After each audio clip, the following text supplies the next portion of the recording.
యొక్క ప్రతిబింబం. నీ లోపల సరిగ్గా ఉంటే నీ బయట అంతా ఎప్పుడూ సరిగ్గానే ఉంటుంది, దాన్ని ఏం సరిచేయక్కర్లేదండి. కానీ మనం జీవితం మొత్తం ఏం ప్రయత్నిస్తాం? బయట దాన్ని సరిచేయడానికే జీవితం అంతా సరిపోతుంది. అది ఎప్పటికీ అది ఓ తీరు తెన్నుగా వచ్చినట్టు కనపడదు. అసలు ఎక్కడ సరి చేసుకోవాలంటే నీ లోపల సరి చేసుకోవాలా. లోపల ఉన్న 3 గుణాలని సరిచేయి, 3 అవస్థల్ని సరిచేయి, 3 వాసనల్ని సరిచేయి, వాటికి సాక్షిగా ఉంటాను నేర్చుకో. అప్పుడు నీ బాహ్య నిన్నేం చేసింది? ఏమి చేయదు. అంటే సద్భావనతో చూడు, అంతా సద్భావంగానే కనబడుతుంది. వ్యతిరేకమైన దృష్టితో చూచావు, వాడు మంచిగా చెప్పినా నీకు వ్యతిరేకంతో వస్తుంది. కాబట్టి అసలు అయినా ఇద్దరు లేరు ఇక్కడ, చెప్పేవాడు వినేవాడు లేరయ్యా బాబు. ఆత్మస్వరూపంలో ఇద్దరు నేనే. ఇద్దరు ఎక్కడున్నారు? నీ లోపల ఉన్న సూక్ష్మమే ఆ జీవి యొక్క స్థూలాన్ని ఆశ్రయించి పలికిస్తోంది. ఇది సత్యం. అర్థమవుతుందండి?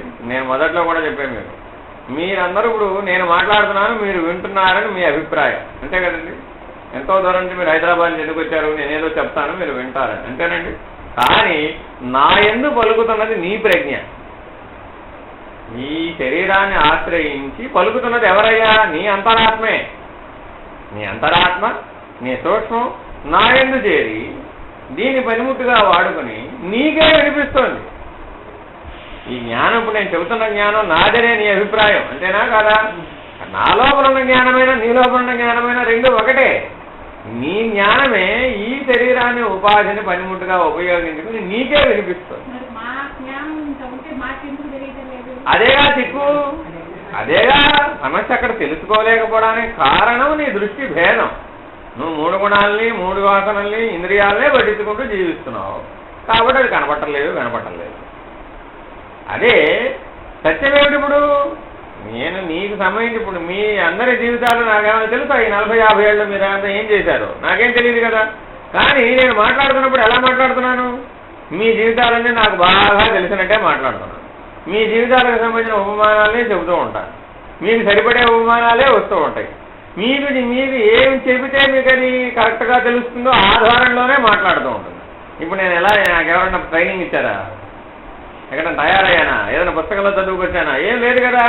ఎలా వస్తుంది అంటే అదే సర్వసమర్పణ భావం. ఆయన నువ్వు పరమాత్మకు సర్వసమర్పణ భావంలో ఉండు. ఎందుకని? సర్వత్రా వ్యాపించిన పరమాత్మకు సమర్పించబడిన భావనలు నువ్వు ఎప్పుడైతే ఉంటావో, ఎవరికి ఏది అవసరమో వాడు వస్తాడు. వాడికి నీ ఉపాధి, నీలో ఉన్న జ్ఞానం, నీ అంతరాత్మ, నీ సూక్ష్మ శరీరం, నీ స్థూల శరీరం అన్నీ ఆ పరమాత్మకు దాసోహమై ఉన్నాయి కదా. అప్పుడు ఏమైందట? ఎవరు వస్తారో నీలో పనిచేసేది ఆ గురు సత్తాయే, ఆ పరమాత్మ సత్తాయే. నాలో పనిచేసేది ఆ గురు సత్తాయే, ఆ పరమాత్మ సత్తాయే. ఇందులో చెప్పేది ఆ గురు సత్తాయే, ఆ పరమాత్మ సత్తాయే. నీలో వినేది కూడా ఆ గురు సత్తాయే, ఆ పరమాత్మ సత్తాయే. అలా కనుక కాకపోయినట్లయితే నువ్వు వినాలేవు, నేను చెప్పాలేవు. ఎందుకనిట? కాసేపట్లో నీకు ఇంద్రియాల స్ఫురణలోకి వచ్చేస్తాయి, నాకు ఇంద్రియాల స్ఫురణలోకి వచ్చేస్తాయి. ఏమైపోతున్నప్పుడు ఇద్దరు వేరువేరు అయిపోయారు. భేదభావం వచ్చేసింది, అన్ని తేడాలు వచ్చేసి. ఎప్పుడైతే ఇద్దరు ఆత్మభావంలోనే ఉన్నారండి, ఎన్ని గంటలు చెప్పినా కానీ నువ్వు వింటూనే ఉన్నావు, నేను చెబుతూనే ఉన్నాను. ఇన్ని గంటలు చెప్పడానికి ఏముందండి? మిమ్మల్ని అడుగుతారు మీ ఇంటికి, ఇన్ని గంటలు మీరు వాళ్ళు ఏం వినొచ్చారండి? అంతా కలిసి ఏం చెప్పారు మీరు? ఆత్మభావంలో జీవించడం ఎలాగో చెప్పారండి, అంతే కదా. మరి ఎందుకని చెప్పలేకపోతున్నావు అంటే నీలో చెప్పే గురుసత్తా అప్పుడు పనిచేయటం లేదు, వాడిలో వినే గురుసత్తా పనిచేయటం లేదు. ఎందుకని? మీరు సమర్పణ భావంతో జీవించటం లేదు. నేను నువ్వు సమర్పించుకో, నీ అహాన్ని సమర్పించుకో, నీ అహంకారాన్ని సమర్పించుకో, నీ నేనుని సమర్పించు. నేననేది లేకుండా చేసుకో, పరమాత్మ భావంతో జీవించడం నేర్చుకో. అప్పుడు ఏమైంది? ఏం చెప్పారండి? యథాతథంగా వచ్చేస్తుంది పాఠం. ఎక్కడుంది? అంతా పరమాత్మలో స్థిరమై ఉంది. ఎప్పుడయ్యా నువ్వు సమర్పించబడిన భావంలో ఉండు. అర్థమైందండి? మాకు మా గురువు ఎట్లా నేర్పారయ్యా అంటే, ఏ పాఠం మాకు అప్పుడు ఏం చెప్పేవాళ్ళు కాదు, ఏం పుస్తకం చదివించేవాళ్ళు కాదండి. ఇలా ఎవరో ఒకళ్ళు వచ్చేవాళ్ళు, రాగానే వాళ్ళేవో తెచ్చేవాళ్ళు పుస్తకాలు గట్రా, వాళ్ళ సందేహాలు. ఇదిగో వాళ్ళు ఏదో అడుగుతున్నారు కానీ చెప్పు అనేవాళ్ళు, అంతే. అంటే నాకేమైనా పనుందా?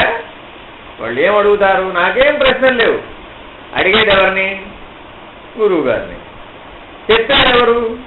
గురువు గారు. మధ్యలో నేనెవరిని? నిమిత్త మాత్రం పనిముట్టు. మధ్యలో నాకెందుకు? ఆయన ఏం అడిగాడు, నేనేం చెప్పాను? వస్తున్నాడు. అలాగే ఆ రకంగా ఎప్పుడైతే నువ్వు సమర్పించబడిన భావంలో జీవిస్తావో ఏమైపోయింది? అంతా జరిగిపోయింది సవ్యంగా. వాళ్ళు అడగడం అయింది, చెప్పడం అయింది, సంతృప్తి చెందడం అయింది.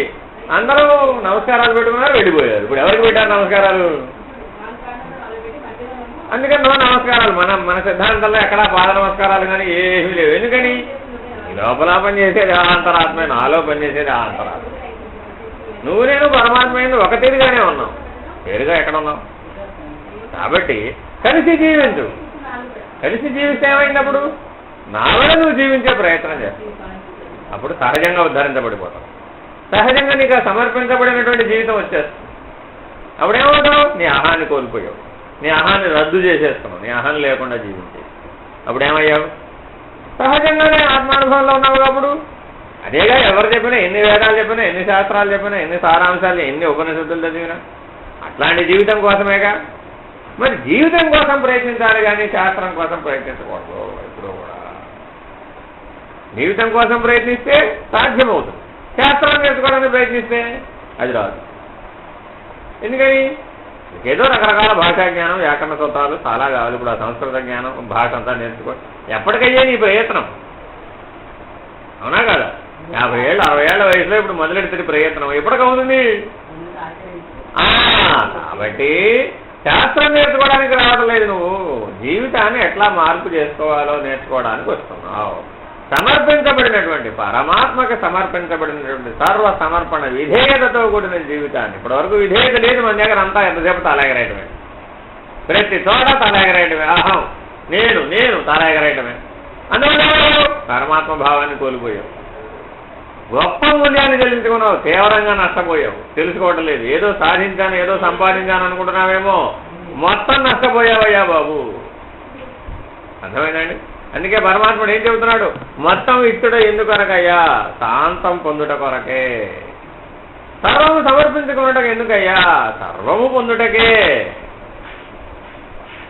పరమాత్మకి సమర్పిస్తే ఏమిటట ఉపయోగం? నీవు పరమాత్మ ఒక్కడే అని తెలుసుకుంటావు. ఇంకప్పుడు ఏం పొందుతావు? దేనికోసం కొత్తగా ప్రయత్నిస్తావు? దేని విడిచిపెడతావు? ఏది నువ్వు కాదు. అక్కడేమీ భేదం లేదు. అటా నేనే అయి ఉన్నాను. అర్థమైందండి? ఈ రకమైనటువంటి స్థిరమైనటువంటి జీవితాన్ని కలిగి ఉంటాం. ఇది స్వేచ్ఛ అంటే, ఇది ముక్తి అంటే. అప్పుడు జనన మరణాలకు ఏం భయపడవు. ఎందుకని? నాలో భాగాలు అయ్యా, అవునా కదా? అంతటా నేనే అయి ఉంటే కొత్తగా పుట్టింది ఎక్కడ? కొత్తగా పోయింది ఎక్కడ? శరీరం అంటావా? కాసేపు వచ్చింది, కాసేపు ఉంది, కాసేపు పోయింది. సూక్ష్మం, దానికి సాగు పుట్టుకలు లేవు. సూక్ష్మానికి వెళ్ళినప్పుడు దానికి అధిష్టానమైన నాకెక్కడివి? ప్రాణ మనోబుద్ధులకే తావు పుట్టుకలు లేనప్పుడు నాకున్నాయా? నాకెట్లా ఉంటాయి? నేను వాటికి సాక్షిని కదా. ఎలా ఆలోచిస్తాను? సాయిరాం. ఓం పూర్ణమద పూర్ణమిదం పూర్ణాత్ పూర్ణముదచ్యతే పూర్ణస్య పూర్ణమాదాయ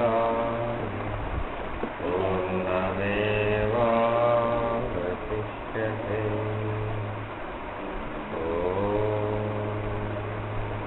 పూర్ణమద పూర్ణమిదం పూర్ణాత్ పూర్ణముదచ్యతే పూర్ణస్య పూర్ణమాదాయ పూర్ణమేవావశిష్యతే.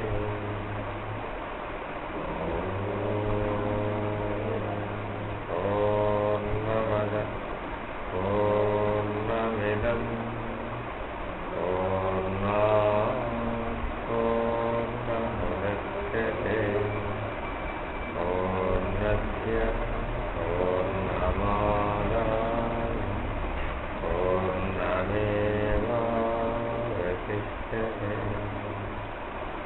ఓం తత్సత్.